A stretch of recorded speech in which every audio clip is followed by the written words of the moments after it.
Merci de nous joindre sur Kinactu Télévision, votre partenaire d'excellence pour ce nouveau numéro d'information. Tout de suite, les principales articulations. Décès à Kinshasa, la capitale de la RDC, de Roland Golbert Okito Lumumba. Il tire sa révérence à l'âge de 67 ans. Il est le fils cadet du tout premier ministre congolais Patrice Emery Lumumba. Ce jeudi 29 janvier 2026, l'humanité tout entière célèbre la journée mondiale contre la lèpre. L'OMS rappelle qu'il s'agit d'un problème de santé publique. Vous suivrez les détails dans ces journaux.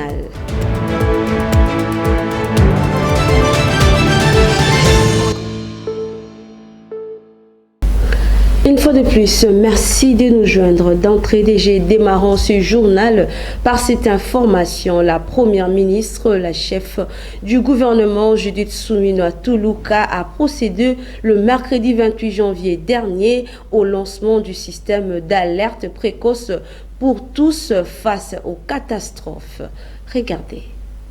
Les impacts du dérèglement climatique, tels que les inondations, les sécheresses, et les épidémies continuent de provoquer des pertes en vies humaines, des destructions d'infrastructures, l'affaiblissement des économies locales et des pressions sur les finances publiques. Face à cette triste réalité, le statu quo n'est plus une option. Il est impératif de rompre avec une approche essentiellement réactive, coûteuse et insuffisante pour bâtir un système national fondé sur la prévention, l'anticipation et la résilience.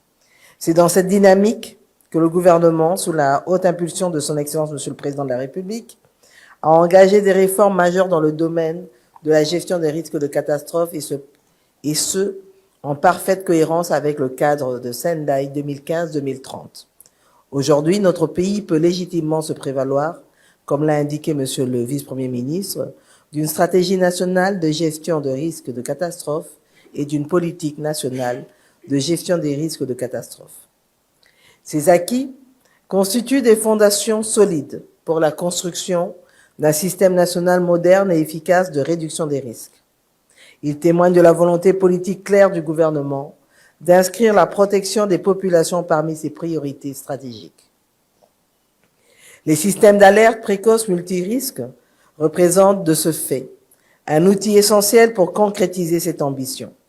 Ils permettent d'agir à temps, de sauver des vies, de réduire des pertes économiques et aussi de renforcer la sécurité des citoyens ainsi que leur confiance dans l'action de l'État.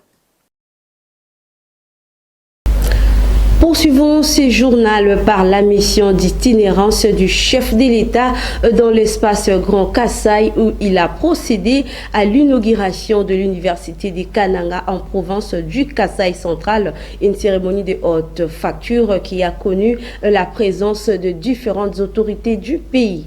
Suivez. C'est une effervescence particulière vécue ce mardi 27 janvier sur la colline de Katambaye, de la périphérie de la ville de Kananga. Ce qui était jusqu'ici un village est transformé en un campus universitaire en l'espace de 3 ans. Fidèle à sa vision de bâtir des infrastructures modernes pour la formation des futurs cadres, le président de la République est venu personnellement inaugurer cette œuvre qu'il a réalisée en faveur de la jeunesse. La cérémonie a été ponctuée par une série de prises de parole. En premier, le gouverneur de province a salué la matérialisation de cette promesse présidentielle. Ce chef-d'œuvre va marquer l'histoire de cette province. La représentante des étudiants a porté la voix de ses collègues pour remercier le président de la République, Félix-Antoine Tshisekedi Tshilombo, qui a hissé l'université de Kananga au niveau des grandes autres institutions universitaires. À son tour, le recteur a exprimé sa gratitude avant le discours dans le même sens de la ministre de l'Enseignement supérieur et universitaire. Il ne nous semble pas superflu, Excellence, Monsieur le Président de la République, de vous rappeler qu'aucun de vos prédécesseurs n'a posé un tel acte dans notre pays. Vous êtes exceptionnel et vous méritez plus que nos applaudissements.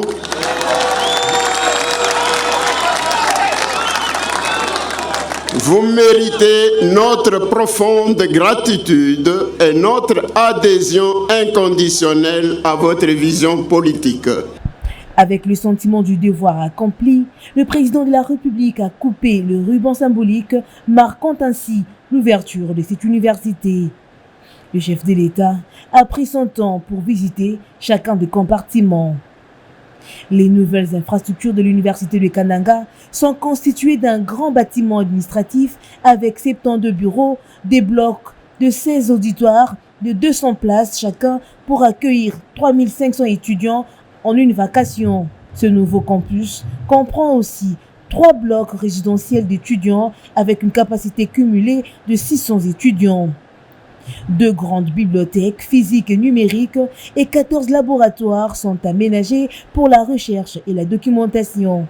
L'UNICAN est aussi doté de 2 sources d'énergie, un champ photovoltaïque produit 330 kVA d'énergie et un groupe électrogène de la même capacité.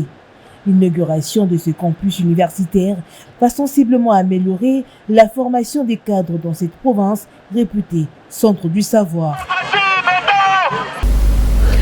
Toujours dans l'espace Grand Kasaï, cette fois-ci on parle du démarrage des travaux de la route Kananga-Kalamba-Mbouji par l'agence congolaise de grands travaux. Suivez. Les travaux d'asphaltage de la route Kananga-Kalamba-Mbouji ont officiellement démarré le lundi 22 décembre 2025, marquant une nouvelle étape dans l'amélioration des infrastructures routières de la province du Kasaï central. Ces travaux sont exécutés par l'entreprise chinoise Sinohydro sous la supervision de l'agence congolaise des grands travaux. La première phase concerne un tronçon de 600 mètres allant du PK5 au PK5+, au niveau du village Chamatengu dans la commune de Matamba à la sortie de la ville de Kananga. Cette phase consiste en la pose de la couche d'asphalte sur une route longtemps restée dans un état de dégradation très avancé. Sur place, les habitants de Chamatengu ont salué cette transformation. Pour cette population, ces travaux d'asphaltage mettent fin à des longues années de difficultés de circulation, particulièrement durant la saison de pluie.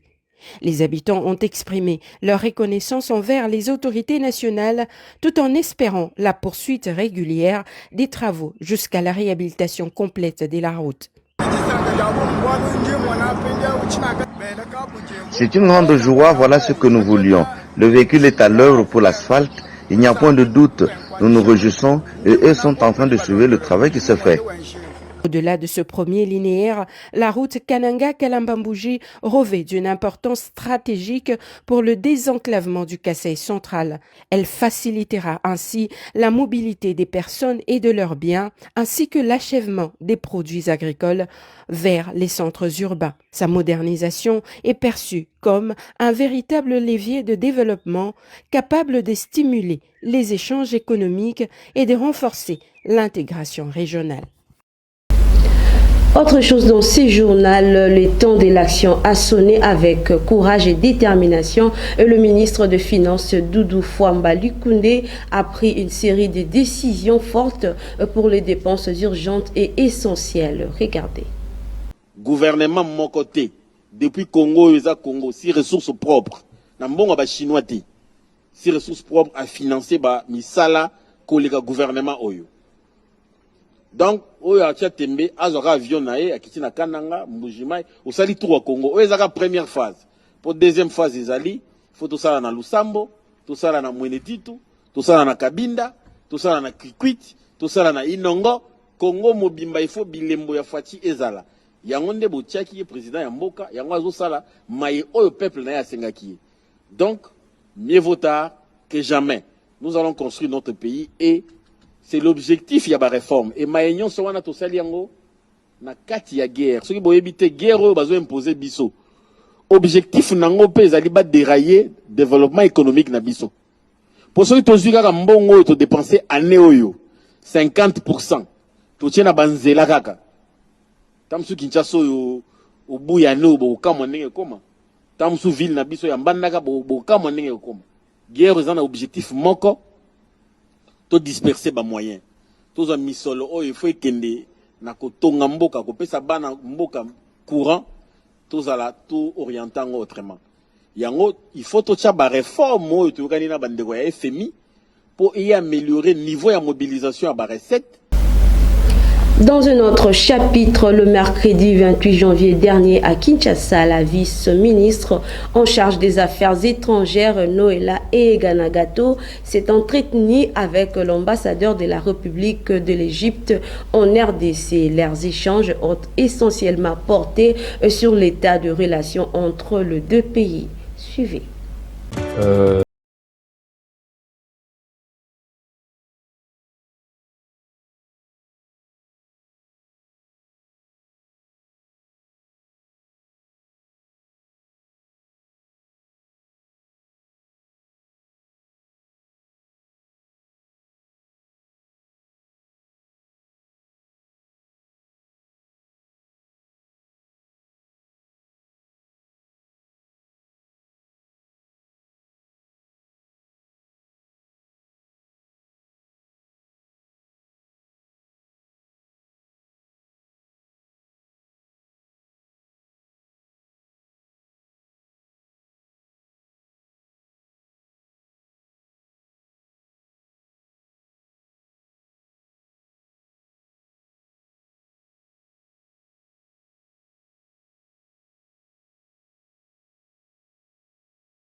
Parlons à présent de l'affaire qui concerne le $100 000 de Frivao dans la province de la Tchopo. Le député provincial de la dite province rejette le réquisitoire du procureur général près la Cour de cassation faute de preuves. Suivez.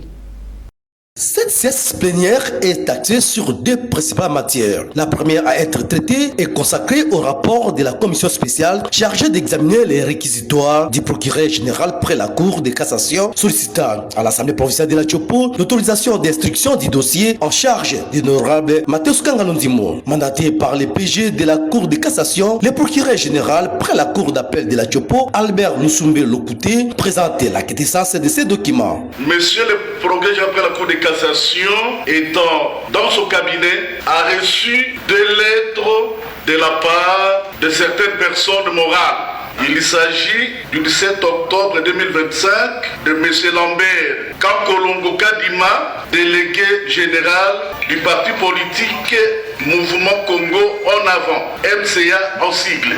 Cette lettre était suivie de M. Yangambi Chikwanine Chadrak et le délai adressé à M. le procureur général près la Cour de cassation lui ont dit que M. le président de l'Assemblée provinciale de la Tchopo a déclaré qu'il y avait des fonds alloués par les Frivao et que, selon les contenus de ces lettres, tous ces fonds, soit une somme de $200 000, étaient partagés entre les mains des honorables députés de l'Assemblée provinciale de la Tchopo. Qui sont contre, qui s'abstiennent. Ce rapport est adopté. Au cours de cette même plénière, les élus provinciaux ont adopté les rapports de l'examen de la proposition dédiée portant réglementation des barrières de la province de la Tchopo, initiée par l'honorable Paul Rifel Kisabomboli. Par ailleurs, l'opposant congolais Augustin Matata Pogno a fait le point concernant sa situation de sa vie politique à l'étranger. Il a également fait de révélations sur l'affaire Bukanga Lonzo. Regardez. Vous que je n'ai été jugé que par des gens qui appartiennent à une tribu du président de la République. Le premier juge, il était du Kasaï. Le deuxième juge, il était du Kasaï. Le juge de la Cour de cassation où le dossier a été transféré était du Kasaï. Comment est-ce que dans un pays où il y a plus de 450 tribus, un ancien Premier ministre peut être jugé par des juges d'une tribu qui appartiennent au président de la République? Et ces Alors juges... ce sont des raisons tribales, selon vous. Mais c'est un jugement tribalo-ethnique. Pour en revenir. Par des juges. Imaginez-vous que je n'ai été jugé que par des gens qui appartiennent à une tribu du président de la République. D'un dossier à un autre, mesdames et messieurs, une mission d'inspection technique s'est déroulée très récemment dans la cité de Kisantu. Elle a été menée par une délégation de l'agence congolaise de grands travaux ACGT en sigle. Regardez. La boucle routière des Kisantu franchit une étape décisive. Ce projet structurant relie le marché Kandu. L'hôpital Saint-Luc traverse les tronçons de la cathédrale et débouche sur la route nationale numéro 1 au niveau des Capots Bleus. Son second axe part de l'entrée principale de l'université des Kisantu pour rejoindre également la RN1 au niveau du pont Inkisi. Selon les données techniques présentées, le taux global d'exécution du projet est estimé à 88%. À ces jours, dont 78% de la chaussée ont déjà été réalisés, soit 2860 mètres linéaires exécutés sur le total des 3670 mètres. Le travaux se concentre actuellement sur les tronçons de l'université des Kisantu où il ne reste qu'un linéaire d'environ 570 mètres à finaliser. Les ouvrages d'assainissement, notamment les dallos, affichent quant à eux un taux de réalisation de 90%, les travaux connexes à 98%, dallos, collecteurs et pérés maçonnés, un indicateur rassurant pour la durabilité de l'infrastructure. Le mardi 27 janvier 2026, une mission d'inspection a été conduite par le directeur provincial de la CGT, M. Babi Koundou, accompagné de Mme Sifa Bagouma, chef de la mission, en présence de l'entreprise exécutante des travaux, SIC. À l'issue de la visite, le directeur provincial s'est déclaré satisfait de l'évolution du chantier, saluant la conformité technique des travaux ainsi que le respect du calendrier d'exécution. Vous voyez de part et d'autre, il y a des engins. C'est cette partie critique, les tronçons ICA, jusque sur la sortie de la RN1 à la hauteur du pont Inkisi. De son côté, l'entreprise SIC a rassuré sur le respect du délai contractuel, annonçant la livraison complète du projet dans un délai de 3 mois, soit fin avril 2026. La boucle routière des Kisantu s'impose comme un projet à fort impact socio-économique, appelé à améliorer la fluidité du trafic, renforcer la sécurité routière et accroître l'attractivité urbaine de la cité. Autre chose dans ce journal, le gouverneur de la province Tela Tchopo Paulin Lindongolia a pris part à une célébration de Noël culturel, une occasion pour les chrétiens catholiques de cette partie du pays de revivre le bonheur de la nativité enfant Jésus. Regardez. La nativité de l'enfant Jésus a été célébrée à Kisangani. Cette célébration de Noël culturel est un moment de reconstruction de paix, la cohabitation pacifique entre les communautés et les institutions de la Tchopo. Les différents groupes folkloriques de Kisangani, les confessions religieuses ont participé à ce culte œcuménique. Dans son homélie tirée du livre d'Éphésiens chapitre 4, versets 1 à 6, l'archevêque métropolitain de Kisangani, Monseigneur Marcel Outembitapa, appelle à l'amour, la fraternité dans l'unité du Christ. À un fervent chrétien, le gouverneur de province, Paulin Lindongolia Lebabonga Okelenge, offre 500 sacs de ciment à la paroisse Saint-Camille pour achever la construction de la salle paroissiale, une façon pour l'autorité provinciale d'entrer dans les champs de moisson. Juste après la messe, vint l'étape culturelle. Prenant la parole, le directeur coordonnateur de la CRT, Elias Ewengenebo Melessa, dans l'essence de cette célébration. Présent à cette cérémonie, le gouverneur de province, Paulin Lindongolia Lebabonga Okelenge, salue cette célébration qui démontre la vertu de la culture dans la société, car la culture au service de la communauté est un levier de paix et de l'unité. Pour cette première édition, la Noël culturelle a été célébrée sous le thème « Évangélisation par la culture, initions nos traditions ». Les différentes prestations du folklore ont sanctionné cette cérémonie.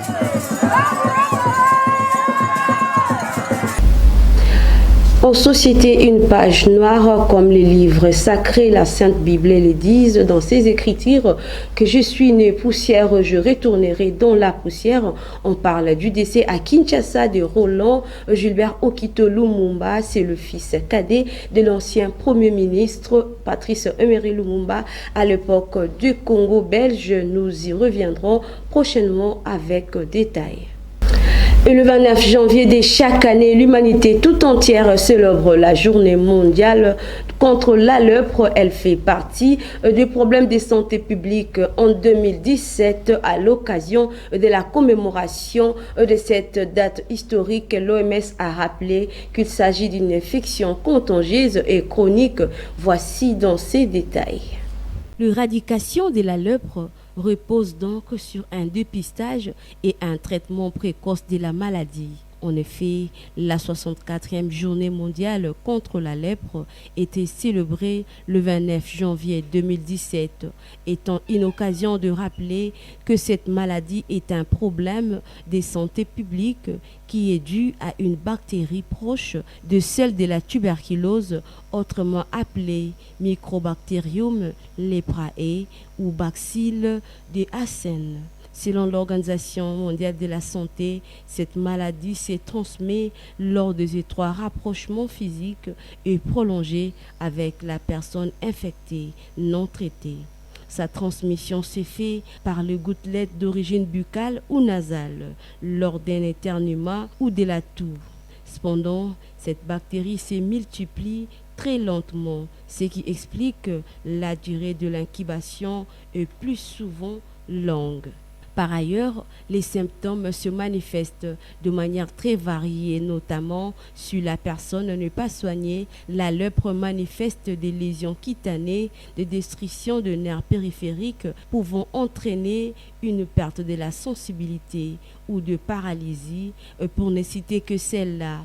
Ici est de noter que l'Organisation mondiale de la santé a recommandé un traitement polychimiothérapie, PCT en sigle, qui s'est fait par l'association de plusieurs antibiotiques, qui est un traitement efficace et permet d'éviter la transmission à une autre personne.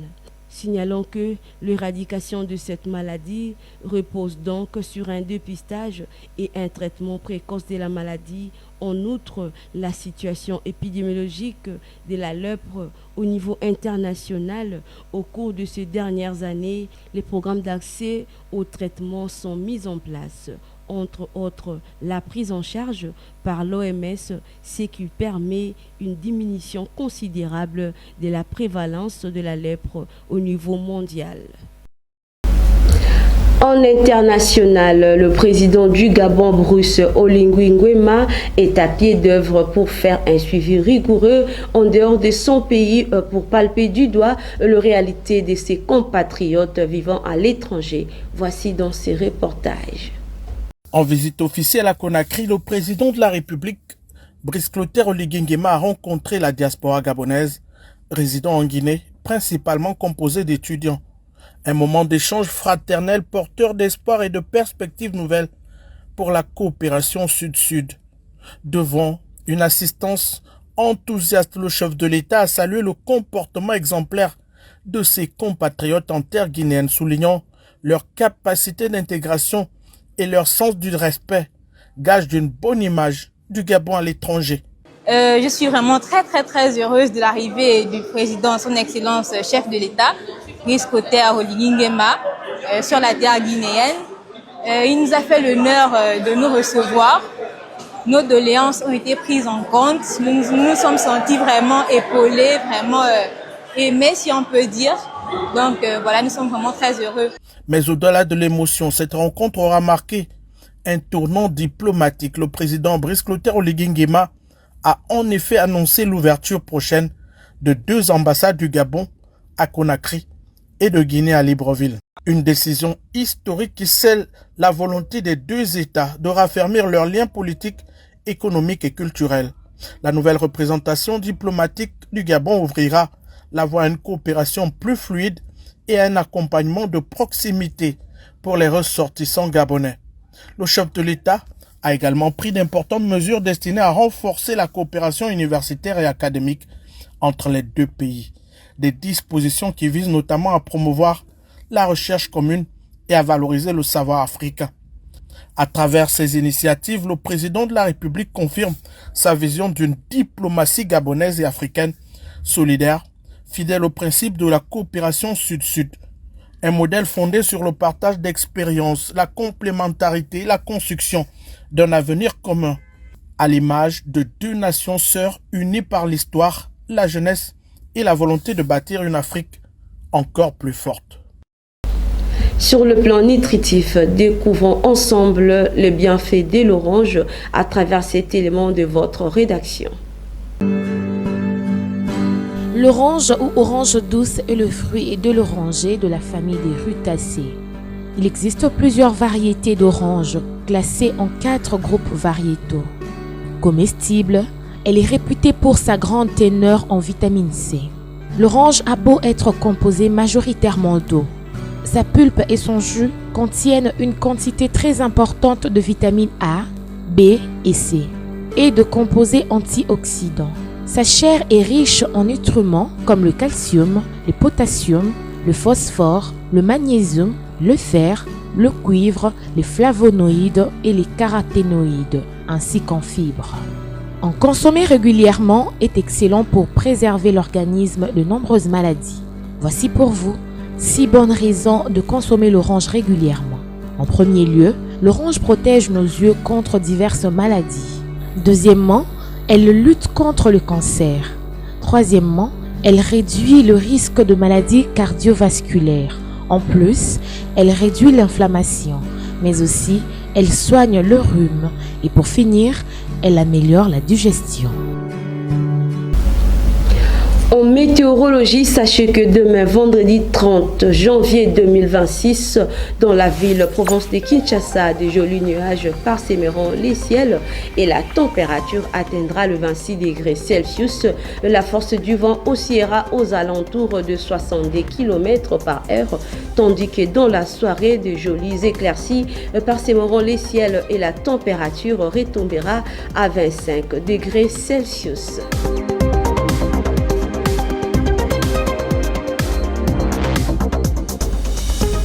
Et c'est ici que s'achève ce journal. Vous étiez nombreux en train de nous suivre. Voici donc le rappel des titres.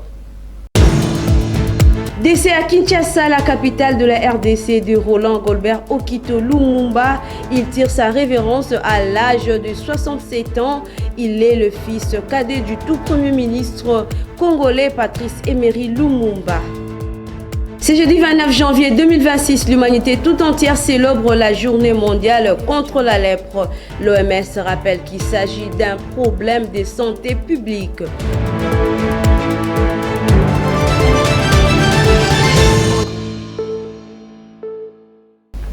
Merci infiniment à la confiance renouvelée. Je vous retrouve très prochainement avec le même plaisir. Que Dieu bénisse la République démocratique du Congo.